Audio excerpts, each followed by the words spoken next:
Welcome back to the Unsilenced. How are you guys doing? Let us know in the comments. How did you like last episode? Last episode was an experience.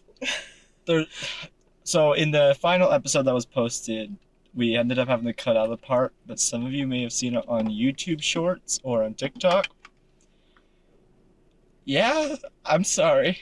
We're sorry. Um, Correction, he's sorry. I didn't say it. Anyways, today's topic of racism is it okay to have white only or black only groups? No. This is quite the debate. So, here's a situation that's going on right now. In Jackson City, Mississippi, which is approximately an 85% black city, there's an ongoing fight about having a white-only police force in white neighborhoods, only white neighborhoods.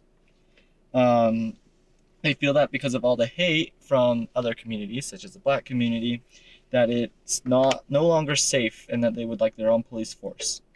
Note that black communities have done this sort of thing in the past. And it's hard to say what's right here, or is it if it's okay for them to have their own police force when the tax dollars are also being funded from the black community. What do you think? I don't know, because I know the black community goes on about how they want to make it so they only have black cops because white cops are Targeted. They target them. yeah. So I'm like, okay, if you have only black cops in strictly only black neighborhoods, Mm-hmm. and the white cops in only strictly white neighborhoods. But here's the thing, I can guarantee you, at least in one of the black neighborhoods, there's gonna be a white dude. Mm-hmm. And in one of the white neighborhoods, there's gonna be a black dude. It's very hard to be able to tell, and I feel like this is one of those instances where it's like, I don't know what's safe because so many people have so much prejudice against the other group when they shouldn't. I know. I said this last episode, I'm saying it again. The only way to end racism is to eliminate race as a factor. So, this ended up being referred to as they're reinforcing the Jim Crow's law. So, if you don't know what the Jim Crow's law is, it was a time when the segregation between the white and black races was enforced. It is no longer enforced right now. However, they tend to stay in their own groups. People who are of color stay in their groups, and people who are white stay in their groups. They don't have to, though. No, they don't. It's just... As you said earlier, in some communities where it's the minority is black instead of white, such as in Jackson City, where the minority was white, actually, which is very rare, in the U.S. at least.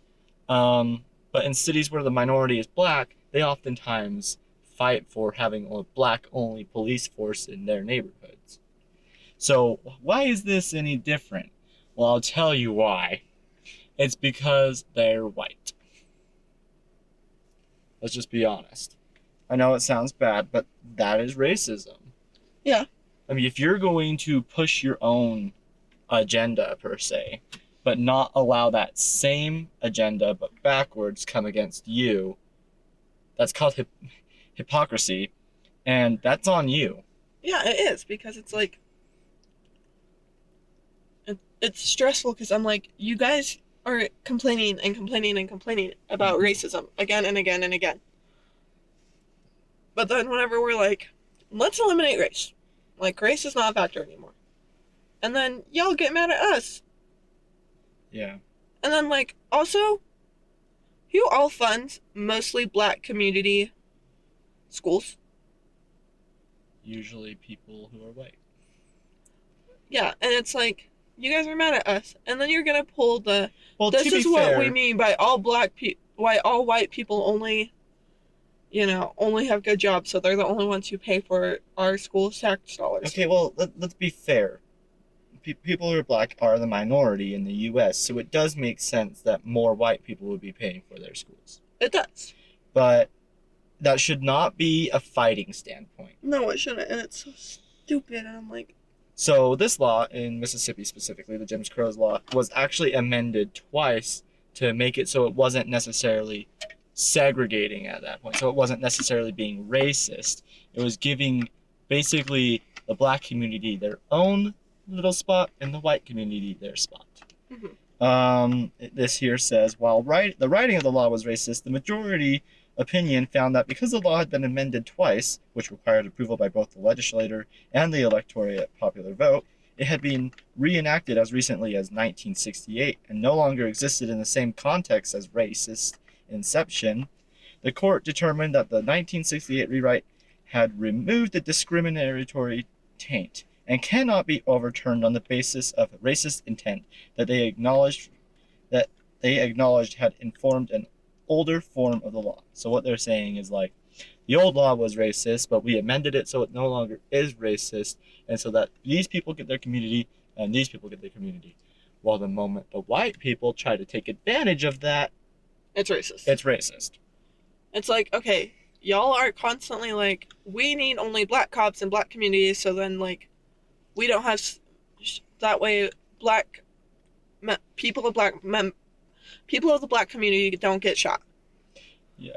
But it's like, okay, how much of the drug trafficking is the black community? I mean, that's hard to tell. I mean, we don't have know. stats on that, so we can't really say that. I know it's hard to tell, but it's like, and it's not that I don't like. The whole point is saying that it's not all the white community's fault. No, it's not, and it's just so frustrating because I'm like, why are you blaming the white community for things we didn't do to you? Yeah, like let's not push blame on either people. And it's not my fault. It's not their fault. It's no one's fault right now. Let's try to cool it a bit. Yeah, you guys are pushing for black cops in black communities. Why can't the white communities have white cops? Exactly.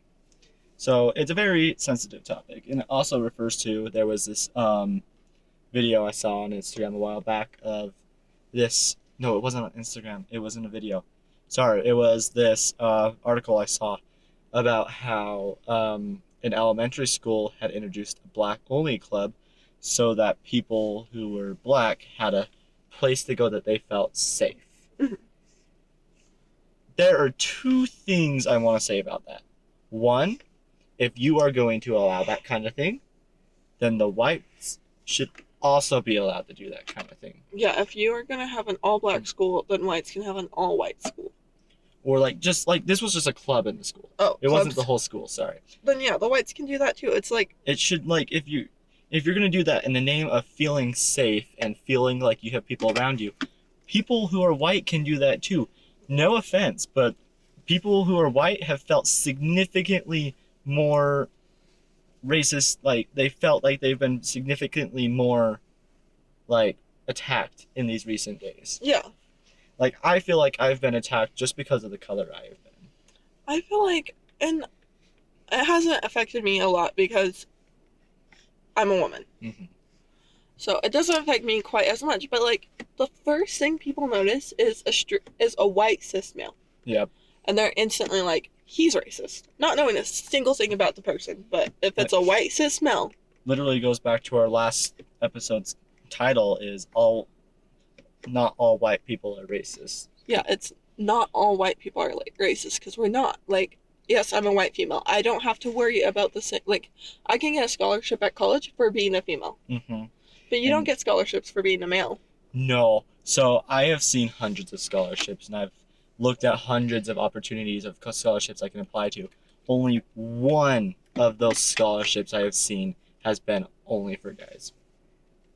One. And how many classes are only for girls? And how many scholarships are only for girls? And how many clubs are only for girls? There's a lot. In my own school, there was a club called Girls Who Code, and I'm a programmer. I did not go to the club because it was Girls Who Code. One of our teachers was like so upset that it was Girls Who Code because the reason it was named that was because if they named it that, they could get a grant. And so I would not go. There's been so many. I'm a computer science major, and so there were so many classes that I could have been put ahead in my career field with if I had been female. Mm-hmm. And here's the thing, like, I'm going into political science, Mm-hmm. you know? political science, psychology, agriculture. I'm going for a lot of degrees. Mm-hmm. I'm trying to kill myself without actually killing myself. But I'm not getting all of them at once. I'm maybe getting 2 at once, at most. We'll But see. Here's the thing. Like, if you look at political science and a psychology standpoint, Mm-hmm. and even if you look at racism and a political standpoint, Mm-hmm. like, it's proven that, like, you can't be physically inherited racism. It's something you are taught. You can't inherit that. It's not like your eye color or your skin color. Yeah. It's a trait you gain. You learn. Mm-hmm. And yeah, you can be taught racism. It is possible. And you can be also untaught racism. And yeah, and that's happened a lot with people in the white community. There were at one point a lot of people, white people, who were racist because that is what they had been taught. I am not going to deny that. Yeah, that's 100% true. Like, in the U.S., a lot of white people were taught racism. Mm-hmm. But if you don't look at, but like, we have, as we get older, generations become new and new. We have our own opinions, and every generation's different than the last. And if you look at, say, what was before baby boomer? Like, what was the generation before boomers? Okay, so if you look at, like, our grandparents for the Gen X. No, Uh-huh. not Gen X. No, they're Gen X. Gen X. Yeah, they're like Gen X, millennial almost. Millennials are more moms and dads this day and age. Yeah. Grandparents would be like, and the baby boomer to Gen X. Yeah. And you look at the Gen Z, Mm-hmm. Which is us, we're like completely different almost. Exactly. Although I say I'm kind of more like my grandma. But then again, my grandma would have had a baby of every single race if she could. So. But it's a very big topic to discuss, and it's like an full send or no send kind of thing. It's like either both races can have their own groups or none. Exactly. Either all races have their own group or no race has a group. And that's how it should be, because in my opinion, you shouldn't have groups based off of race, gender, sexual identity, any of that. Yeah. A group should just be a group because they like it. Like FFA, okay? If you ever did FFA in high school, you'll notice that a lot of FFA kids are white males with mullets. That's the majority of FFA kids. But it's because, like, I know this isn't, like, an issue, but it seems to be that, like, people like to accuse farmers of being the ones who are, like, the most. White farmers are extremely racist for what people like. White conservatives. White conservatives or white farmers, they like to be like, oh, they're racist, so we can't join a club that has that. When nowadays, the majority of FFA members could care less. We're like, how many bales couldn't care less. We're like, hey, how many bales of hay did you bale this week? Or, hey, how's the crops going? Yeah, that's how ours is too. Kind of flooded in this area of town. Yeah. Like, that's how it should be. It shouldn't be, oh, you can't join this club because you're not white. Exactly. Another article says, the zone will be policed by an expanded Capitol Police Force led by the current white police chief and supervised by the state's white public safety commissioner. Why are they, like, emphasizing white? I know, right? But both of these were elected positions. Yeah. And with an 83% black community, you cannot tell me that it was, like, only the white people who voted. It was, like, all just, like, white, oh, it's racism. No, you voted them in. Yeah, you literally voted those guys in. But that's where this goes sideways. Because all the district officials would be appointed instead of elected, Jackson's majority black citizenry would have no voting rights on the matter, making it Mississippi's only jurisdiction where, according to ACLU, unelected judges and prosecutors have jurisdiction over criminal and civil matters, although 12% of their sales tax would be redirected to help pay for it all.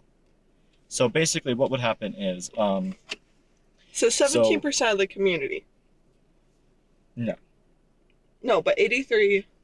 Like if the 83% of the community is black, right? So then that would be 17% of the community that's white. 17% of the community that's white. Did I say 83 or did I say 63? 83. Yeah, you're right, 17. Sorry, I don't know what I was thinking. So 17% of the population is white. So what would happen is that community, the police officers and like the people in charge of the force, if they were to make one, would be appointed, not elected. That means neither the white people have a choice or the black people have a choice. That is where the black people have a problem with it. It's like, well, now we don't have the option to elect, which can be considered. I can see kind of where they're getting upset, but at the same time, it wouldn't be affecting them. So the white police force would be appointed, Mm-hmm. but the white chief was elected, and White chief and the white commissioner were both elected. and they would be who would be appointing. Yes. See, so you guys elected the people who will be appointing the officers. Yes, but in their defense, the people who'd be appointing like the people in the force, like those the black community helps fund that. So I can kind of see why they'd be like, well, I kind of want to help vote for that, like vote Yeah. for the sheriffs in charge of that and stuff. But 12% of the white community's sales tax would then be redirected to help pay for this white force instead of having to use as much of the black community's sales tax. So it's a lot of a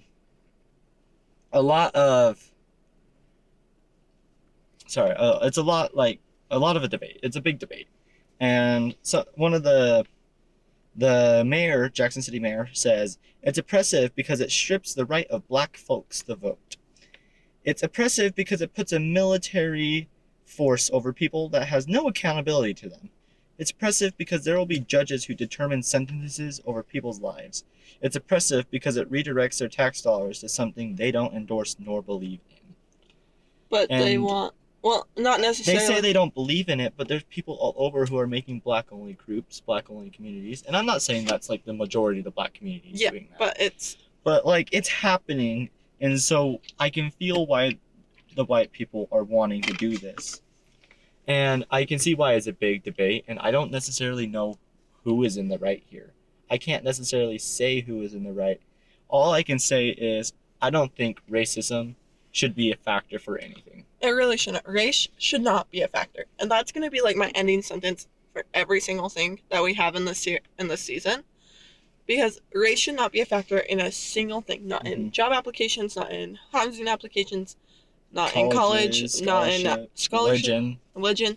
Nothing should be. A race should not be a factor. It just shouldn't, and that's the only way to end racism. Is to ending race as a factor. And I know people are gonna be like, whites started racism, so y'all are the ones who need to take obligation for it.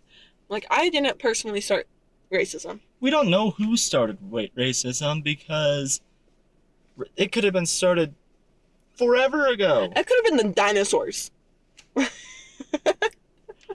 I eat white people. I eat black people. Could have been, no, well, what if the dinosaurs were discriminative against different colored dinosaurs? I can't say anything on that. But the point is, I'm we sorry. don't know who started it. In the U.S., yes, it was the white people. But, like, can we just, like, Can we- not care about the past, but, like, No. learn from it, but don't act upon it. Yeah, like, we need to learn from the past. It's already been acted upon and then that's amended. what we're doing. We're learning from the Mhm. past, and we're working to be better than we were in the past. Exactly. So, yeah. But that's pretty much all I had for today's episode. It's a very big debate, though, actually. And it's kind of hard to know what side do you want to be on. It is, because it's like, I don't know. I feel like racism just shouldn't be a thing. It shouldn't be Race shouldn't be a for factor. anything. Anyhow, But that's the only way to end racism. so we'll let you guys go. Thank you for listening with us today. Leave your opinions in the comments, or however you want to. You can message us through our email or our Instagram. And please try to keep it civil. Yeah, civil. I know I started something last time, and that's on me. The whole point was to prove, though, that by saying rash and harsh things, like I did, By saying rash and harsh things, it hurts both sides. It's not good for either side. So have a good one. We Yeah. care about you guys. Don't do anything stupid and wear your seatbelts. all Bye. right, see ya.